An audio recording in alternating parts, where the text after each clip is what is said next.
Chapter 2. The Field House. I had an hour to kill before my shift at the Elysium that Sunday afternoon, so I headed up to Catlin's apartment, like I often did. I dropped my job search form in the mailbox and glanced across the street over at the Loyola Park Field House.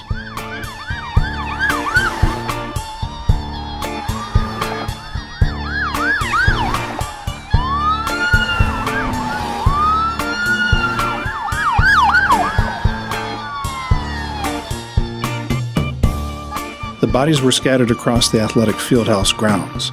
Some of the victims were on stretchers or backboards.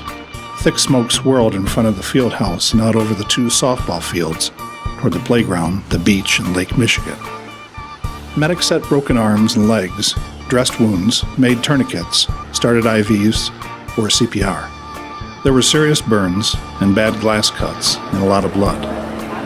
I crossed the street and wove through the crowd at the southeast corner of Sheridan Road and Greenleaf Avenue, where a Chicago police squad car blocked off traffic.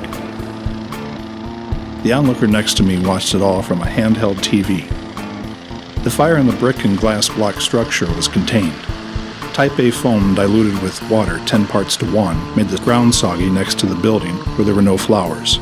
There had been a boiler explosion in the field house. I popped open my Zippo lighter and lit a cigarette. I wasn't trying very hard to quit.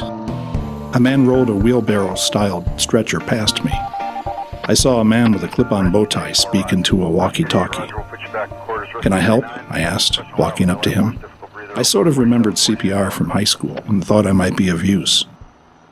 "You're late," bow tie man said, checking the clipboard, then handed me a box of 4x4 sterile bandages. "Take this to Mrs. Heron now, and put that cigarette out." I put it out.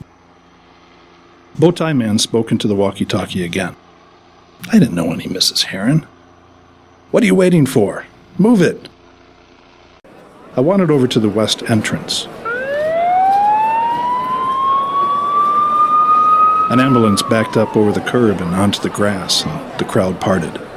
The medics immobilized a teenage boy who had a spinal cord injury. There were other victims, from the stone flower garden in the corner to the southwest entrance, and as far as the pitcher's mound of the softball diamond just north of the field house. The chain-link backstop served as a makeshift IV stand. A father, with large splinters of glass in his neck and arms, wrestled with a medic as he cried out to an unconscious little girl in a yellow sundress and patent leather shoes. "I need plasma, stat," a woman shouted. "There's hemorrhaging of the abdomen, a ruptured spleen, and multiple lacerations and abrasions. Where's my plasma?" A woman was in labor under a tree, and her dress was soaked with blood about the waist and her swollen belly.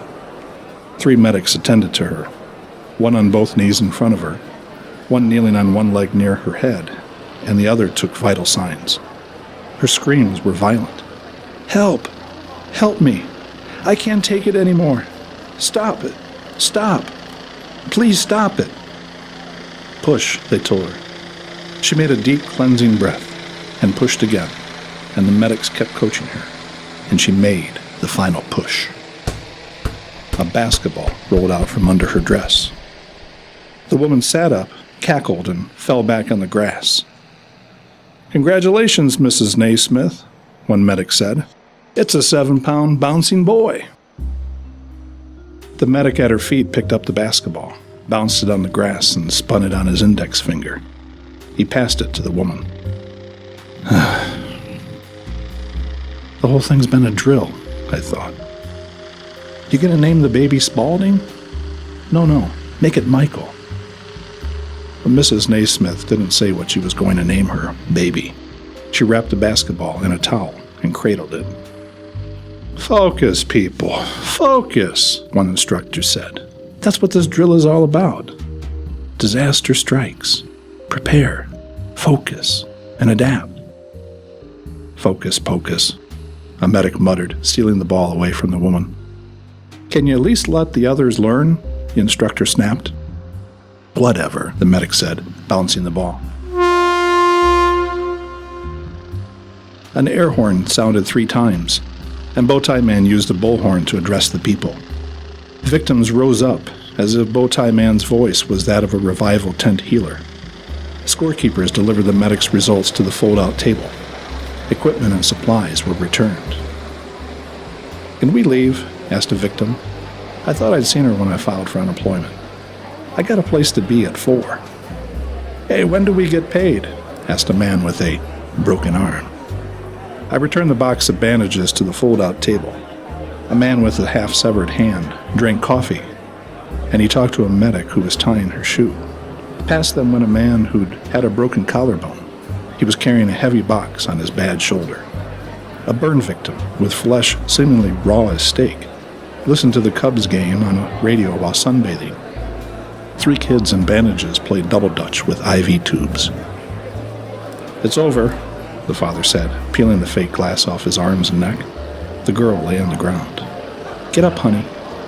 "But Daddy, I want to play dead some more." "No, it's time to leave," the father said. The girl laid back and had to be pulled up. A TV reporter used the park as a backdrop for the mid-afternoon live weather report. The alderman was on the sidewalk passing out campaign buttons and bumper stickers. I heard the distant bell ringing of an ice cream vendor's handcart. The crowd thinned out.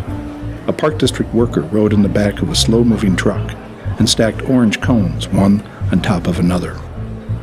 The yellow police line "Do Not Cross" tape was taken down, and the flares were removed. I was mad at having been fooled by the mock disaster drill and its unyielding sense of doom at the doorstep. I was mad at myself for believing in it, an old trait of mine. I just didn't like to see anyone in pain. The traffic light was red. I waited at the crosswalk. The corner newsstand machine's headline proclaimed, "Chicago, the city that walks." No kidding, I thought, going through the crosswalk. I used to drive before I was laid off, before my wife Anna Krista totaled the Mazda 626 and got a DUI in the process. But who needs to drive? I had the CTA and walking was good for me. I was trying to quit smoking anyway. I walked across the street to go to Callan's apartment.